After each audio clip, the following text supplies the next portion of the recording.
welcome to Happie at Home. If you're new here, I'm Angie Happie Lou, and this is my new little baby Nani. And today I'll be sharing with you my review and results from trying a 21-day Pilates Mat Ab Challenge. As a fitness and Pilates instructor, I have found that Pilates is the most effective exercise to not only get your waistline noticeably slimmer, but more importantly, improve the strength of your core.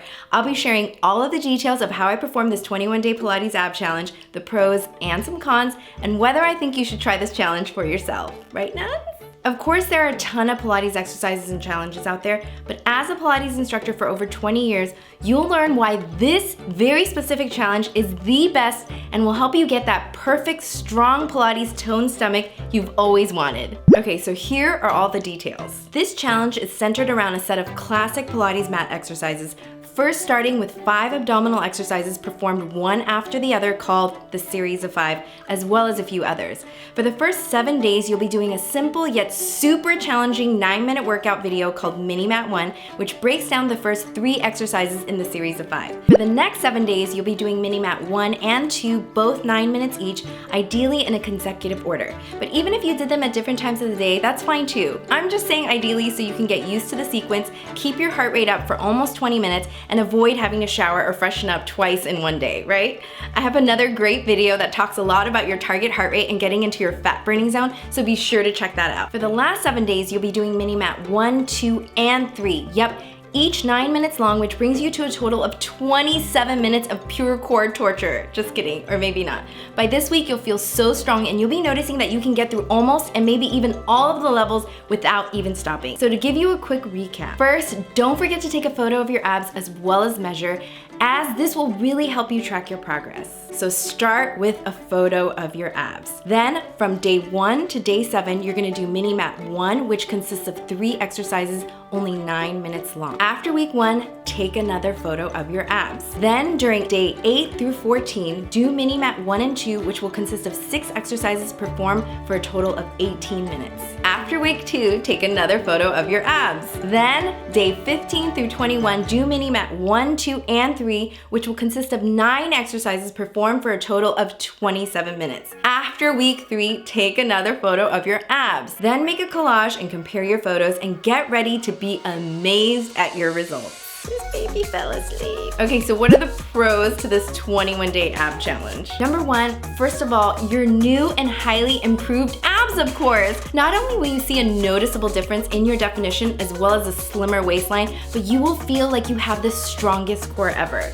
You may even notice that previous aches and pains may have dissipated and you'll just look and feel so different in a good way than before you started just 3 weeks ago. Number 2, you'll also feel extremely proud of yourself for getting through the challenge because you took the time to invest those intense, sweaty minutes to really work on improving your health and strength. Some of you may start for aesthetic reasons only, but you'll gain so much more than just that, trust me.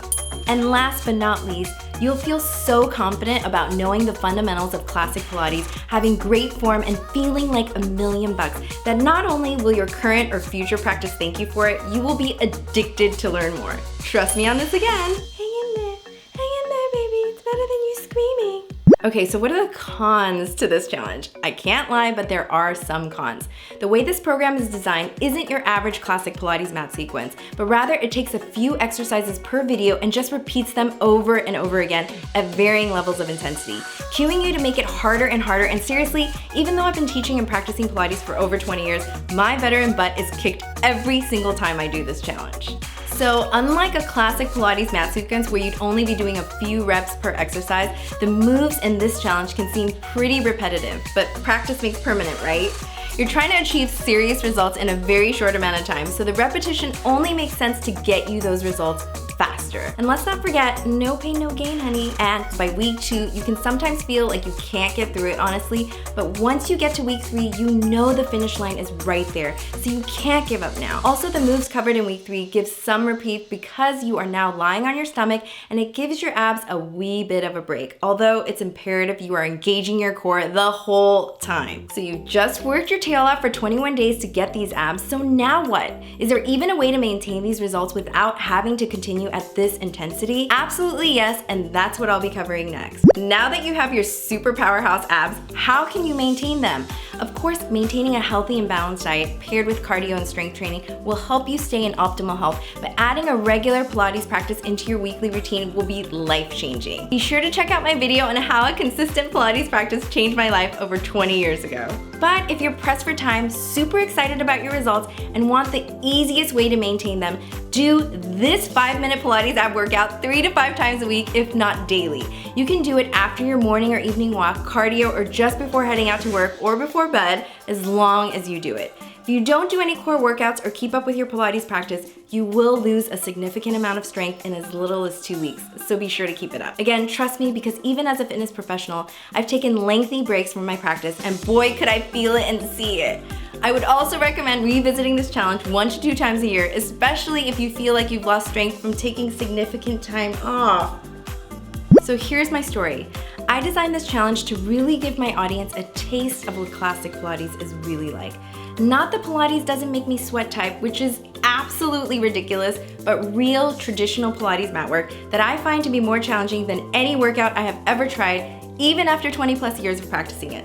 There are always ways to perfect your practice and your form, and the workouts in this challenge are designed to give you a glimpse of it. I decided to try my mini mat series for 21 days in 2022 and was astounded at my results. As you can see, I was visibly more toned, slim, and my strength was through the roof. I did this challenge myself, but after showing others my results, so many seemed interested in trying it for themselves. This year, I did the challenge in a group where we kept each other accountable by showing our progress, checking in daily to show that we completed the day's workout, and incessantly cheered each other on. You can do this challenge any time of the year, but I thought right before bikini season might be even more of a motivator. I am seriously blown away at the willingness and determination of people to get through the challenge, their own results, and I'm hoping that this is just the beginning of theirs and your lifelong Pilates practice.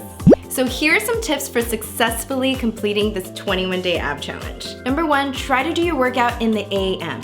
Ideally first thing or right after your other workout of the day. I made the mistake more than once of leaving it to the end of the day, and it is even more grueling to get through, where you might not even get around to it and get behind. Remember, it's important to stick to the 21-day consecutive plan as closely as possible. Give or take a day if you absolutely have to skip. I'm not saying you have to start over if you skip too many days, but if you start to fall behind, you may lose the drive to even continue. Just saying. Number 2, do it with some buddies. I've done this challenge more than once, and trust me, the chances you will stay on track are way higher when you have accountability. Stick to sharing your day's completion with a photo after doing the workout or of your fitness tracking device. Whatever you have, just log it and show it off. Number 3, take your pics. Without taking measurements or pictures, it's really hard to see your results, and you may even feel discouraged about continuing. I'm not stressing that looks are everything, but using the photos and measurements as a gauge will motivate you, and when you put day 1 and day 21 side by side, there is no way you won't see a significant difference. And last, if you happen to skip, double up on your next day. Either do it in the morning and evening or all in a row, and hopefully you won't be skipping again. What do you think? Is this something that sounds right for you? Whether you're new to Pilates or just wanting to get some major results, I would definitely recommend it. Getting through a challenge like this will not only boost your confidence, but it will motivate you to continue your Pilates practice, which you can only benefit from no matter what. No negatives, only positives. There's also tons of modifications, so all levels are welcome. So what are you waiting for? Find a friend, family member, coworker, anyone willing to join you, and get started today. Be sure to share your comments and questions below, and don't forget to share your amazing results with all of us too, and I'll see you on the next one. Bye! You're so good, baby! Happy.